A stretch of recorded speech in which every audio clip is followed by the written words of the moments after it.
सध्याचं राजकारण फार विचित्र आहे. कोठडीमध्ये असताना मला संपवलं जाऊ शकतं, अशा पद्धतीचं विधान भोंदूबाबा अशोक खरात यांनी केल्याचा दावा अंजली दमानिया, ज्या की सामाजिक कार्यकर्त्या आहेत, त्यांनी केलेलं होतं. खरं तर हे प्रकरण पूर्णपणे शेवटी जाऊ नये, यासाठी अशोक खरात याला संपवलं जाऊ शकतं, अशा पद्धतीचं वक्तव्य अंजली दमानिया यांनी केलेलं होतं. आणि याचविषयी बोलण्यासाठी आपल्यासोबत कायदेतज्ञ ॲडव्होकेट मिलिंद पवार सर आहेत.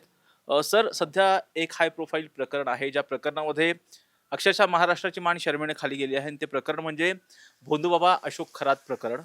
या प्रकरणामध्ये अंजली दमानिया यांनी वक्तव्य केलेलं आहे की खरातच्या जीवाला धोका आहे, असं वक्तव्य केलेलं आहे. या प्रकरणामध्ये पोलिसांकडून कशा पद्धतीने प्रिकॉशन्स घेतले जाऊ शकतात? नाही, याच्यामध्ये आता एकंदरीत परिस्थिती पाहिली तर हा भोंदू बाबा जो आहे तो मला वाटतं सलग तिसऱ्या गुन्ह्यामध्ये पोलिसांच्या कस्टडीमध्ये. ज्या वेळेला कुठलाही गुन्हेगार आरोपी पोलिसांच्या कस्टडीमध्ये असतो, त्यामुळं बाकी सगळ्यांपेक्षा पोलिसांची जबाबदारी फार मोठी असते. कारण तो पोलिसांच्या कस्टडीतला आरोपी. कुठलीही घटना घडली तर संबंधित ड्युटी अंमलदार, संबंधित इन्व्हेस्टिगेशन ऑफिसर आणि ती संबंधित जी टीम असेल ती जबाबदार धरली जाते. आता याच्यामध्ये सामाजिक कार्यकर्त्यांनी काहीतरी शंका व्यक्त केली किंवा तो भोंदूबाबाही काहीतरी आज कस्टडीत बोलला, की माझा अंत आज इथंच होईल असं काहीतरी कळलं.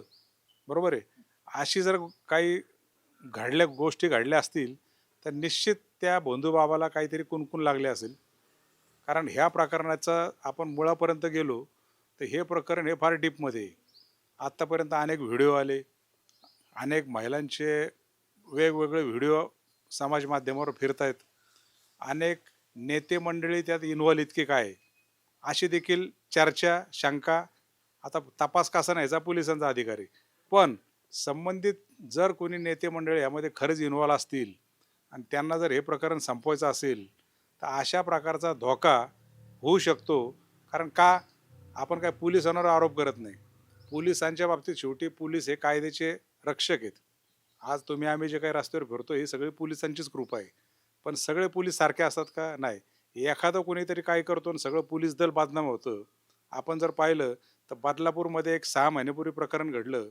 अक्षय शिंदे नावाचा गुन्हेगार, त्याला पोलीस कस्टडी झाली आणि दुसऱ्या पोलीस कस्टडीच्या वेळेला त्याला मला वाटतं न्यायालयात नेताना काहीतरी तो पळून जायचा प्रयत्न केला आणि म्हणून त्याचा एन्काउंटर झाला. एन्काउंटर नसून हा खून आहे असं कोणी साबित केलं मुंबई उच्च न्यायालयाने.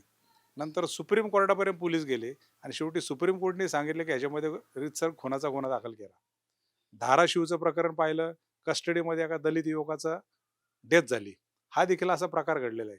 काल आपण पुण्यात जर पाहिलं, तर एक कुठलीतरी रील स्टार आणि त्यामध्ये पोलीस पण इन्व्हॉल्व असल्याचं सापडलं. म्हणजे पोलीसच जर असं गुन्हेगारासारखं वागायला लागले, तर समाजाचं लक्ष कुठेतरी विचलित होतं आणि त्या भावनेमधून त्या भोंदूबाबाला वाटलं असेल, की बहुतेक पुरावे सगळे मिटवायचे असतील.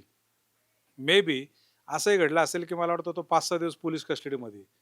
तपासामध्ये अशा काही गोष्टी त्यांनी सांगितल्या असतील, की आता त्या संबंधित तपासी अंमलदार आणि आरोपी दोघांमध्येच ते कन्व्हर्सेशन झालेलं आहे.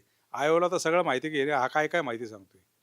आणि त्या भीतीपोटी, की आपण जे काही नावं घेतलीत, जे पुरावे दिलेत, कदाचित आपल्याला ह्यातनं धोका होऊ शकतो का काय?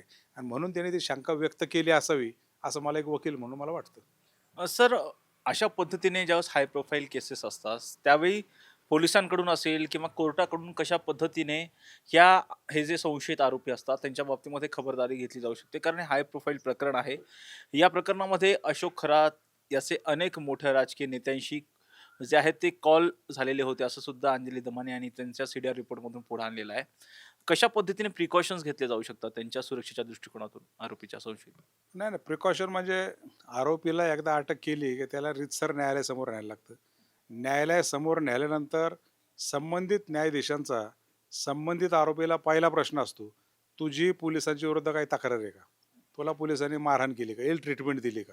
हा विचारायचा तो कायद्याचा सगळा प्रोसिजरचा भाग आहे. मानवी हक्क आयोग देखील आहे. वारंवार सर्वोच्च न्यायालयाने पोलिसांना डायरेक्शन दिले, की आरोपी जरी तुमच्या कस्टडीमध्ये असला, तर त्याच्या मानवी हक्काचं उल्लंघन होता कामा नये. मग शेवटी पोलिसांवर पण जबाबदारी आहे. आणि ज्या वेळेला न्यायालयासमोर नेतात, कोर्ट विचारतं, "तुला पोलिसांच्या विरुद्ध काही तक्रार आहे का?" काही नाही. "पोलिसांनी काही मारहाण केली?" काही नाही.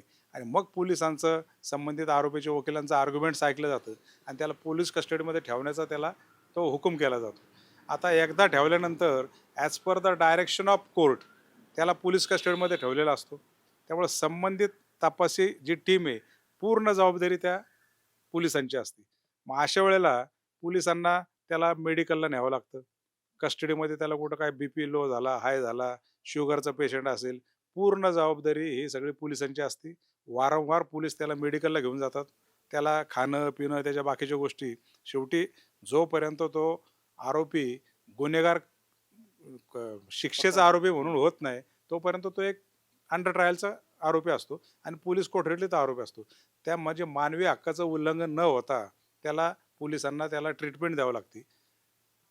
दवाखान्यात न्यावं लागतं.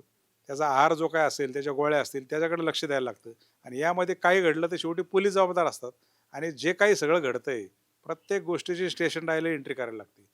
जे जे घडलंय, आरोपीच्या बाबतीत असेल, तपासाच्या बाबतीत, याचा सगळा अहवाल संबंधित न्यायाधीशांसमोर ठेवावा लागतो. म्हणजे पोलिसांवर हे बंधनकारक आहे.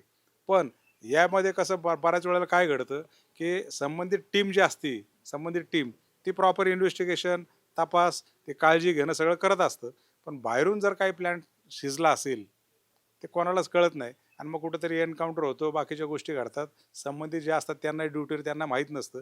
अशा बऱ्याचशा गोष्टी सगळ्या तपासाच्या आणि वारंवार घडलेल्या घटनांमधलाचा मी अनुभव हा सांगतोय. सर अनेकदा जर पाहिलं तर आरोपींमध्ये कोठडीमध्ये असताना भांडणं सुद्धा झाल्याचं आपण पाहायला मिळालेलं होतं. त्यामध्ये अनेक जे संशयित आरोपी होतात, त्यांच्या मृत्यूंचं प्रमाण सुद्धा जे होतं पाहायला मिळालेलं होतं. तुम्ही तेलगींची केस लढवलेली होती. तेलगीच्या सुरक्षेच्या बाबतीमध्ये कशा पद्धतीने प्रिकॉशन्स घेण्यात आलेले होते, ज्या ह्या प्रकरणामध्ये घेतले जाऊ शकतात? नाही, तेलगीच्या प्रकरणामध्ये असंच होतं, की कारण तो प्राईम ॲक्यूज होता आणि त्यांनी जे काही कबुली जबाब दिले, त्याच्या जबाबामधनं अनेक गोष्टी उघडकीस आल्या.